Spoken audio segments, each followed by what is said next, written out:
Hi welcome to a YouTube channel. It's me Kavyalakshmi. കുറേ നാളുകൾക്ക് ശേഷം ഞാനൊരു ലോങ് വീഡിയോ ഇടുകയാണ്. അമൃതം പൊടി അംഗൻവാടിയിൽ നിന്ന് കിട്ടിയിട്ടുണ്ടായിരുന്നു, അപ്പോൾ അതൊക്കെ ഒന്ന് എടുത്തു വയ്ക്കുകയാണ്. ഈ അമൃതം പൊടി കൊണ്ടേ നമുക്ക് പുട്ടോ കുറുക്കോ കുഴക്കൊട്ടയോ എന്ത് വേണമെങ്കിലും ഉണ്ടാക്കാം. ചെറുത് ചോറ് കഴിക്കാനായിട്ട് ഇച്ചിരി മടിയായിരുന്നു. അപ്പോൾ പിന്നെ എന്താ ചെയ്യുന്ന ആലോചിച്ചപ്പോഴാണ് മുട്ട ഇരിക്കുന്നുണ്ട്, എന്നാൽ പിന്നെ അത് വറുത്ത് കൊടുക്കാമെന്ന് വിചാരിച്ചിട്ട് ഒരു ഉള്ളി മുഴുവനായിട്ട് എടുത്തു കേട്ടോ. ഒരു സബോള മുഴുവനായിട്ട് എടുത്തു. മുഴുവൻ എടുക്കുമ്പോഴേ ഒരു പ്രത്യേക ടേസ്റ്റാണ്. ഹാഫ് എടുക്കണേക്കാളും നല്ലത് മുഴുവൻ എടുക്കുക തന്നെയാണ്. പച്ചമുളക് പിന്നെ കുറച്ച് അവിടെ ഇവിടെയൊക്കെ ആയിട്ട് പറമ്പിൽ ഉണ്ട്, അപ്പോൾ ചിലപ്പോൾ കടയിൽ നിന്ന് മേടിക്കും. നമ്മുടെ പറമ്പിലുണ്ടായതാണ് ഇങ്ങനെ. ചെറുതാണ്, സാധനം നല്ല എരിവുള്ളതാട്ടോ. മുട്ട എടുത്തിട്ടുണ്ട്. ഒരു മുട്ട എടുക്കുന്നുള്ളൂ, കൊച്ചിന് മാത്രം പോരെ. മുട്ട എടുത്ത് വെച്ചിട്ടുണ്ട്. ചട്ടി എടുക്കാം. കുറേ ആഗ്രഹിച്ച് മേടിച്ചൊരു ചട്ടിയാണ് കേട്ടോ. ഭയങ്കര ആഗ്രഹമായിരുന്നു ഇങ്ങനത്തെ ഒരു ചട്ടി മേടിക്കണം എന്നുള്ളത്. കുറച്ച് റേറ്റ് ഉണ്ട്, എന്നാലും കുഴപ്പമില്ല, നമുക്ക് ഹെൽത്തി ആയിട്ടുള്ളത് കഴിച്ചുകൂടെ. എനിക്ക് അങ്ങനെ തന്നെയാണ് കേട്ടോ.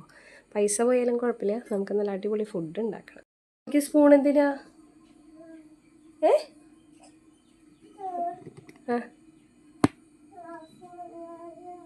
തരാം കാവ്യ തരാം.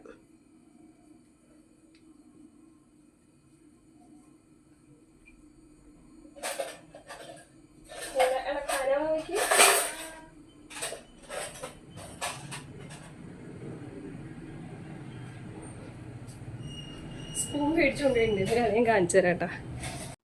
സ്പൂൺ കൊണ്ടുവന്നിട്ടുള്ള പരിപാടി ഞങ്ങളുടെ ഇതാണ് കേട്ടോ. ക്ലിപ്പൊക്കെ കൊച്ചെടുക്കാതിരിക്കാൻ വേണ്ടി ഒരു ഡപ്പയുടെ ഉള്ളിൽ അടച്ചു പൂട്ടി വെച്ചേക്കുന്നതാണ്. അപ്പോൾ അതൊക്കെ പോയി ഞങ്ങൾ എടുക്കും, മണ്ടയിലൊക്കെ കയറി എടുക്കും. ഇപ്പം അതുകൊണ്ട് വലിയ ഇളക്കാം. ഞാൻ മുട്ട ഉണ്ടാക്കുന്നത് കണ്ടപ്പോൾ ഓടിയെടുത്തതാണ് മുകളിൽ കയറിയിട്ട്. ഇപ്പോൾ സ്പൂണൊക്കെ ഇട്ടിട്ട് അത് ഇളക്കിയിട്ട് അതിങ്ങനെ ഓരോ ക്ലിപ്പുകൾ സ്പൂൺ കൊണ്ട് ഇങ്ങനെ കോരിയെടുത്ത് കാണിക്കുകയായിരുന്നു. ഇതൊക്കെയാണ് ചെറുതിൻ്റെ കലാപരിപാടികൾ.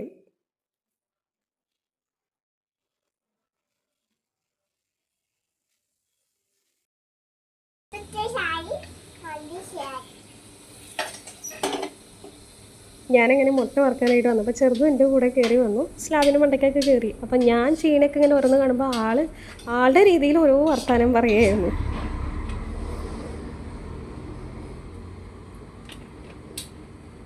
വെളിച്ചെണ്ണ ഒഴിച്ചു കൊടുത്തിട്ടുണ്ട്. ആ ഉള്ളി അത്ര അധികം ഉള്ള കാരണേ അതൊന്ന് വാടി കിട്ടണ്ടേ.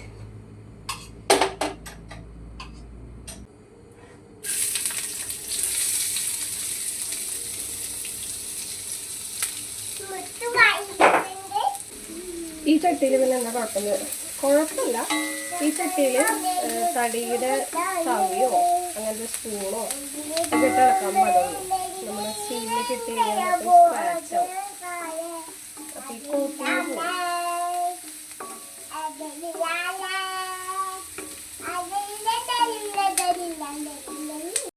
എന്തൊക്കെ അതിൻ്റെ മണ്ടയിൽ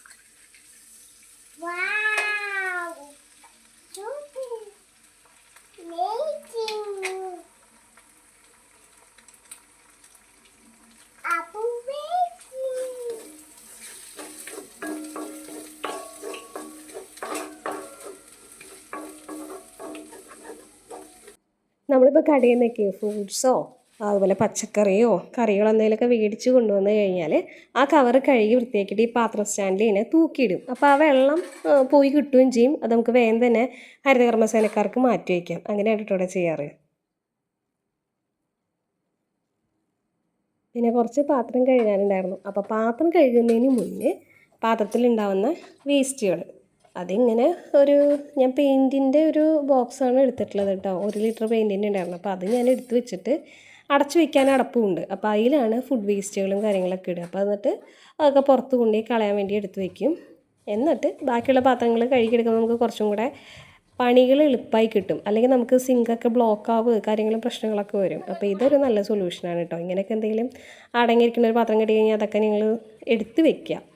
അതിൻ്റെ ഇടയിൽ കൂടെ ചെറുത് കസേര ഇട്ടിട്ട് ഇതിൻ്റെ മണ്ടയിൽ കയറി നിന്നിട്ട് ചെറുത് എടുക്കാതിരിക്കാൻ വേണ്ടി കുറേ സാധനങ്ങളോടെ തട്ടിൽ കയറ്റി വെച്ചിട്ടുണ്ട് കേട്ടോ.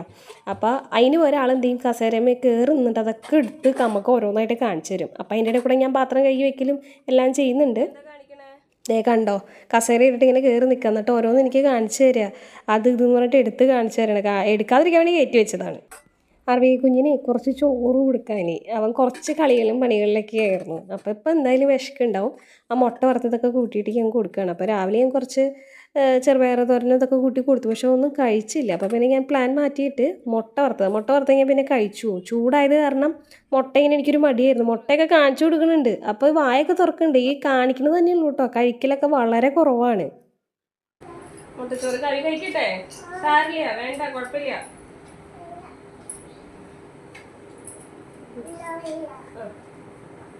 ഒരു വായ കഴിച്ചു.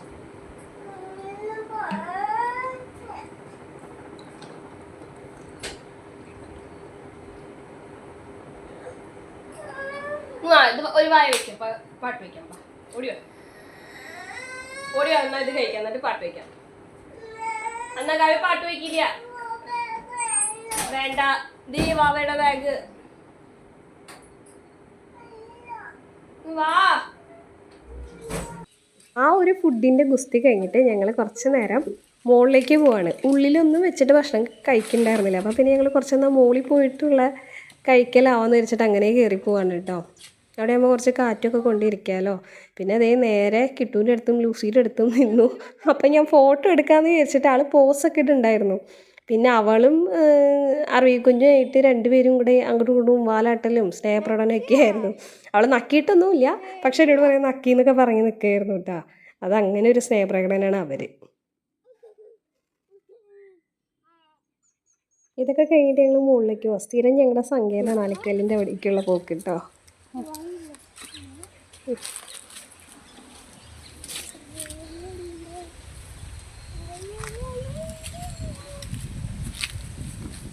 പൊക്കോ.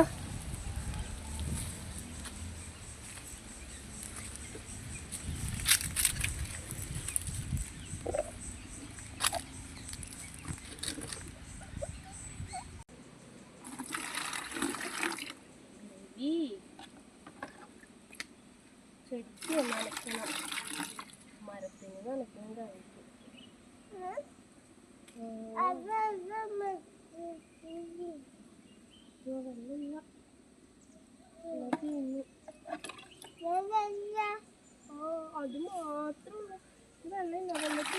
പോയി. അവിടെ നിന്നപ്പോ നല്ല കാറ്റുണ്ടായിരുന്നു. അപ്പോൾ എന്നെ വിളിച്ച് കാണിച്ചു തരാം. ഡ്രസ്സൊക്കെ ഇങ്ങനെ കാറ്റത്ത് പറക്കുന്നുണ്ടപ്പോൾ എന്നെ വിളിച്ച് കാണിച്ചു തരികയാണ് കേട്ടോ.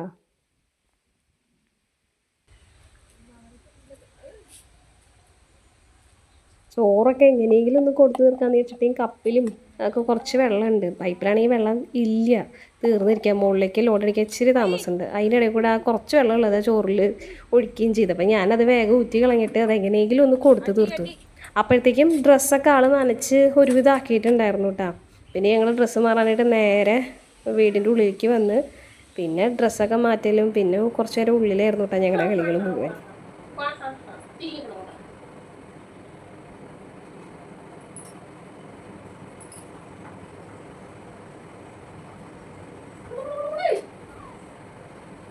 വെള്ളം കുടിക്കാൻ ഇച്ചിരി പാടാണ്. ഇപ്പോൾ ഒന്നാമത് ചൂട് നമുക്കും താങ്ങണില്ല, ആർക്കും താങ്ങാത്തൊരു സിറ്റുവേഷൻ ആണല്ലേ. അപ്പോൾ ഈ വാട്ടർ ബോട്ടിൽ ഞാൻ ആമസോണിൽ നിന്ന് മേടിച്ചാണ്, വെർച്വൽ പർച്ചേസിൽ മേടിച്ചിട്ടുണ്ടായിരുന്നു. അപ്പോൾ ഈ പറഞ്ഞ പോലെ പിന്നെ സാധനം ലുലുലു പോയപ്പോൾ കിട്ടിയില്ല. അപ്പോൾ ഞാൻ ആമസോണിൽ നിന്ന് മേടിച്ചതാണ് ഈ ബ്രാൻഡ് സെർച്ച് ചെയ്തിട്ട്. നല്ല വാട്ടർ ബോട്ടിലാണ്. അപ്പോൾ ഇടയ്ക്കിടയ്ക്ക് ഓരോന്നൊക്കെ പറഞ്ഞിട്ട് ആ വെള്ളം കുടിപ്പിക്കും. പിന്നെ കുറച്ച് അടിച്ച് വരാനുണ്ടായിരുന്നു. ഇതൊക്കെ കഴിഞ്ഞിട്ട് ഞാനും ക്ഷീണിച്ചു കൂട്ടാൻ നല്ല പോലെ. അപ്പോൾ ഞാൻ കുറച്ച് വെള്ളം കുടിക്കാനായിട്ട് ബോട്ടിൽ നിറയ്ക്കാൻ പോവാം. വെള്ളം നിറച്ച് വയ്ക്കാം. വേറെ ഒന്നുമല്ല, ഗ്ലാസ്സിൽ നമ്മൾ എടുത്ത് വെള്ളം കുടിക്കൽ ഭയങ്കര കുറവാണ്, മടിയാവും. കുപ്പിയിൽ ഇങ്ങനെ നിറച്ച് വെച്ച് കഴിഞ്ഞാൽ നമ്മൾ ഓട്ടോമാറ്റിക്കലി കുടിച്ച് പോകുന്നുണ്ട് കേട്ടോ. പുതിയൊരു സിസ്റ്റം ഞാൻ കണ്ടുപിടിച്ച് കഴിച്ചു. ഒന്നാമത് ചൂടല്ലേ, വെള്ളം കുടിക്കുന്നതിനേക്കാളും കൂടുതൽ വേർത്ത് പോകും. അപ്പം ഇത് കുറച്ചും കൂടെ നല്ല. ഇത് ഒരു ലിറ്ററൊന്നും കേട്ടാ 750 കൂടും. കാണുമ്പോൾ വലിയ കുപ്പി പോലെ തോന്നും, പക്ഷെ എനിക്ക് അരവണ പായസം ഭയങ്കര ഇഷ്ടമാണ് കേട്ടോ. അപ്പോൾ പാറമേക്കാവിലത്തെ കുറച്ച് അരവണ പായസം പോലത്തെ ഒരു പായസം, എനിക്ക് അങ്ങനെ പറയാനൊന്നും അറിയത്തില്ല, അങ്ങനത്തെ ഒരു പായസമാണ്. അരവണയുടെ അത്രയും കടും മധുരമൊന്നുമല്ല, എന്നാലും മധുരമുണ്ട്. അപ്പോൾ അതെനിക്ക് ഇഷ്ടമാണ്. അപ്പോൾ കുറച്ചധികം ഉണ്ട്. അപ്പോൾ ഈ പറഞ്ഞ പോലെ അത് പുറത്തിരുന്ന് എന്തായാലും കേടാവും. ഇപ്പോഴത്തെ ചൂടുമൊക്കെ കൂടിയാകുമ്പോൾ കേടാവും. അപ്പോൾ കുറേശ്ശെ എടുക്കാനും പറ്റത്തുള്ളൂ, നല്ല മധുരമല്ലേ. അപ്പോൾ കുറേശ്ശെ കുറേശ്ശെ എടുത്ത് കഴിക്കും. ഫ്രിഡ്ജിൽ എടുത്ത് വയ്ക്കുകയും ചെയ്യും. നമ്മൾ കഴിക്കുന്നതിന് തൊട്ടൊരു കുറച്ച് 1 മണിക്കൂർ മുന്നേ എടുത്ത് പുറത്ത് വയ്ക്കുമ്പോൾ നോർമൽ ടെമ്പറേച്ചർ ആകുമ്പോൾ സാധനം നമ്മുടെ കഴിക്കാൻ പറ്റുന്നൊരു വിധത്തിലാവും. അപ്പോൾ അത് എടുത്തിട്ട് കഴിച്ചതിന് ശേഷം ബാക്കിയുള്ളത് കേടാവാതിരിക്കാൻ പിന്നെയും ഫ്രിഡ്ജിൽ എടുത്ത് വയ്ക്കും. ഇപ്പോഴത്തെ ചൂട് അതുപോലെയല്ലേ, പുറത്തൊക്കെ ഇരുന്ന് പെട്ടെന്ന് പൊളിച്ചു പോകും സാധനങ്ങളൊക്കെ.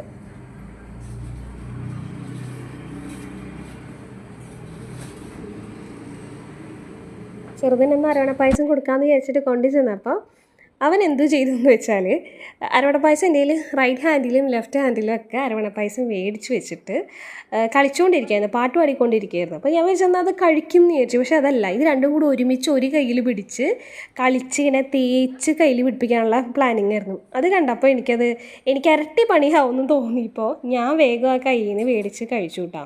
അല്ലെങ്കിൽ നമുക്കത് ഇരട്ടി പണി ഉണ്ടാക്കുക. കഴിക്കണമില്ല, കളിച്ചുകൊണ്ടിരിക്കുകയാണ്, വെറുതെ വെച്ചുകൊണ്ടിരിക്കുക. സ്വതവേ അരവണ പായസവും മധുരം ഇച്ചിരി കൂടുതലുള്ളതൊന്നും കഴിക്കില്ല. മേടിക്കും ചിലപ്പോഴൊക്കെ, എന്നാൽ ചില നേരത്ത് കഴിക്കുകയും ചെയ്യും, ഭൂരിഭാഗം സമയങ്ങളിൽ കഴിക്കത്തുമില്ല. ഇതൊക്കെ ഞാൻ മേടിച്ചതിൻ്റെ ലാസ്റ്റ് ചെയ്ത പരിപാടി നിങ്ങൾ ഒന്ന് കണ്ടു നോക്കുക അതെന്താ ചെയ്തതെന്നുള്ളത്. കുറച്ച് നേരം ഞങ്ങൾ അങ്ങനെ മാഷാൻ്റെ നേരൊക്കെ കണ്ടു കേട്ടോ. അത് കഴിഞ്ഞ് ഞങ്ങൾ നേരെ പറമ്പിലോട്ട് ഇറങ്ങുകയാണ്. തുണി കഴുകിയത് എടുത്ത് വെക്കാനുണ്ട്. അപ്പോൾ ഏകദേശം വൈകിട്ടായപ്പോൾ പിന്നെ അതൊക്കെ ഇപ്പോഴത്തെ വെയിലിൽ പെട്ടെന്ന് ഉണങ്ങും. വൈകിട്ടൊന്നും ആവണ്ട, ഉച്ചയാകുമ്പോഴത്തേക്കും ഉണങ്ങും. അതൊക്കെ ഒന്ന് എടുത്ത് ഉള്ളിൽ കൊണ്ടുവന്ന് വെക്കുകയാണ് ഞാൻ. പിന്നെ ഈ പറഞ്ഞ പോലെ മുകളിൽ മരങ്ങളൊക്കെ നനയ്ക്കാനുണ്ടായിരുന്നു. അപ്പോൾ അതിനൊക്കെ നനയ്ക്കണം എന്നുണ്ടെങ്കിൽ മുകളിലോട്ട് തട്ടായത് കാരണം മുകളിലോട്ടൊന്നും വെള്ളം ലോഡടിക്കാൻ ഇച്ചിരി പാടുണ്ട്. അപ്പോൾ അത് ഇച്ചിരി ഒന്ന് ടാങ്കിൽ വെള്ളം ഇറങ്ങുമ്പോൾ അവിടെ വെള്ളം കിട്ടില്ല. അപ്പോൾ ഇതൊക്കെ കൂടി പെറുക്കി കെട്ടി കിണറിൻ്റെ അവിടേക്ക് ഞാൻ കൊണ്ടുവരും. അപ്പോൾ ഈ പറഞ്ഞ പോലെ കുറേ നാളുകൾക്ക് ശേഷമാണ് കിണറിലൊക്കെ നമ്മളിങ്ങനെ വെള്ളം കോരുന്നതല്ല. പണ്ട് നമ്മൾ സ്ഥിരം കോരിക്കൊണ്ടിരുന്നതാണ്. അന്ന് ഞങ്ങൾക്ക് മോട്ടറിൽ ഒന്നുമില്ല, പൈപ്പ് കണക്ഷനും കാര്യങ്ങളൊന്നുമില്ല. ഈ കിണറിൽ നിന്ന് തന്നെ വെള്ളം കോരിയിട്ട് വേണം കുളിക്കാൻ, എല്ലാത്തിനും, ടോയ്ലറ്റിൽ പോകാൻ, ഫുഡ് ഉണ്ടാക്കാൻ, പല്ല് തേക്കാനും കുടിക്കാനും എല്ലാത്തിനും കേട്ടോ. അന്ന് നമ്മൾ കോരി നമുക്കത് ശീലമില്ല, രാത്രിയിലും പോയി കോരുമായിരുന്നു. ഇതുപോലെ തന്നെ ഇത് മുകളിലേക്ക് കൊണ്ടെത്തിക്കണം, തട്ടല്ലേ. അപ്പോൾ ഇത് ഓരോ ബക്കറ്റും ചുമന്ന് പോകുന്ന എല്ലാത്തിനും ഒഴിക്കണം. അപ്പോൾ ഈ പറഞ്ഞ പോലെ ഒരു ദിവസം ഒന്ന് ഒഴിച്ചില്ലെങ്കിൽ എല്ലാതും വാടിക്കരിഞ്ഞ് നിൽക്കുന്ന അവസ്ഥയാണ്. ഇപ്പോൾ ചൂട് അതുപോലെ അടിക്കുന്നുണ്ട്. സന്ധ്യാകുമ്പോൾ നിങ്ങൾക്ക് കാണുന്നില്ല ഇവിടുത്തെ ചൂട്. ഒരു പ്രത്യേക ഭംഗിയാണ് കേട്ടോ അത് കാണാൻ തന്നെ. ഈ മരങ്ങളുടെ ഇടയിൽ കൂടി സൂര്യപ്രകാശമൊക്കെ അടിക്കുന്നത് കാണാൻ തന്നെ ഒരു പ്രത്യേക ഭംഗി. എനിക്കിഷ്ടമാണ് കേട്ടോ ആ സമയം. പക്ഷേ ഒരു 4 മണി 5 മണി ആയാലും നല്ല തിളച്ച് ചൂടാണ് മുകളിലൊക്കെ. പിന്നെ ഈ പറഞ്ഞ പോലെ താഴത്തെ തട്ടിലെ ബക്കറ്റ് ഞാൻ ചിലപ്പോൾ നിറച്ചൊഴിക്കും. പിന്നെ ഈ ബക്കറ്റിൽ കോരിയിട്ട് ഇങ്ങനെ ഒരു വീശി ഒഴിക്കും. അത്യാവശ്യം ഈ കയറ് നല്ല നീട്ടുന്നുണ്ട്. അമ്മയുടെ ഒരു കൂട്ടുകാരി ഞങ്ങൾക്ക് ചക്കയൊന്നും ഇല്ലാത്ത കാരണം ചക്ക തന്നു വിട്ടിട്ടുണ്ടായിരുന്നു. അപ്പോൾ അതൊക്കെ ഒന്ന് റെഡിയാക്കി കുഴയ്ക്കാനുള്ള പ്ലാനിങ് ആണ്. അപ്പോൾ ചക്ക ഇത് കുഴയ്ക്കാനുള്ള പരുവത്തിലാണോ എന്താണെന്ന് അറിയില്ല, പൊളിച്ച് നോക്കിയാൽ തന്നെ അറിയുള്ളൂ. കുറേ നാളെ ചക്ക കുഴച്ചിട്ടും. ഇടിയൻ ചക്ക പിന്നെയും ഞങ്ങൾ കഴിച്ചു കേട്ടോ. അമ്മയുടെ ഫ്രണ്ട് തന്നെ കൊണ്ടു തന്നിട്ട് അതൊക്കെ കഴിച്ചു ഞങ്ങളുടെ വീട്ടിൽ പ്ലാവ് ഉണ്ടായിരുന്നു, 4-5 ഉണ്ടായിരുന്നു. പിന്നെ മഴയും കാറ്റൊക്കെ ആയപ്പോൾ പേടിച്ചിട്ട് വെട്ടിയതാണ്. വീടിൻ്റെ മണ്ടയിലോട്ട് വീടുണ്ടാകുന്ന വിചാരിച്ച് വെട്ടിയതാണ് കേട്ടോ. ആ സമയത്തൊക്കെ എല്ലാത്തിനും, പഴുത്തേനും ഇടിയനും കുഴയ്ക്കാനും എല്ലാത്തിനും ഇഷ്ടം പോലെ ചക്കയായിരുന്നു. ഇപ്പം നമ്മളെല്ലാവരോടും പോയി ഇങ്ങനെ ചോദിക്കണം, അതൊരു വലിയ വിഷമമാണ്.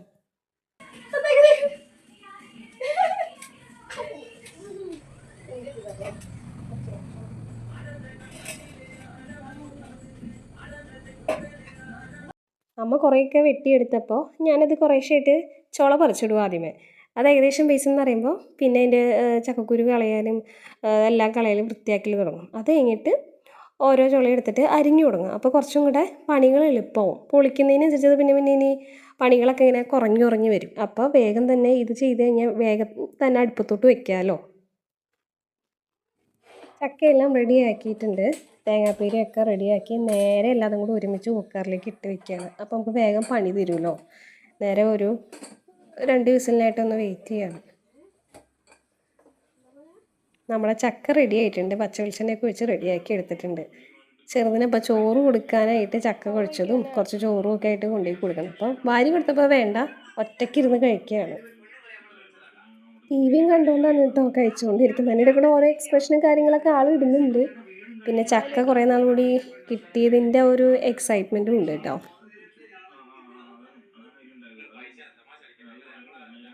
ഇന്നലെ നമ്മുടെ മുണ്ടത്തിക്കോട് പടക്കശാലയിൽ ഉണ്ടായ തീപിടുത്തം ഞാൻ 3 മണിക്ക് തൊട്ട് കണ്ടു തുടങ്ങിയതാണ്. എൻ്റെ പൊന്നോ ചങ്ക് പൊടിയെ കണ്ടിട്ട് നമുക്ക് ഇരിക്കാൻ പറ്റുന്നില്ല. ഞങ്ങളിനി ഉറങ്ങാൻ പോട്ടെ. ഇന്നത്തെ ഡെയിലി വ്ലോഗ് അവസാനിച്ചു. ഞാൻ അടുത്ത ദിവസം നല്ലൊരു വീഡിയോ ആയിട്ട് വരാം. ബൈ ബൈ കൊടുക്കേ. ബൈ.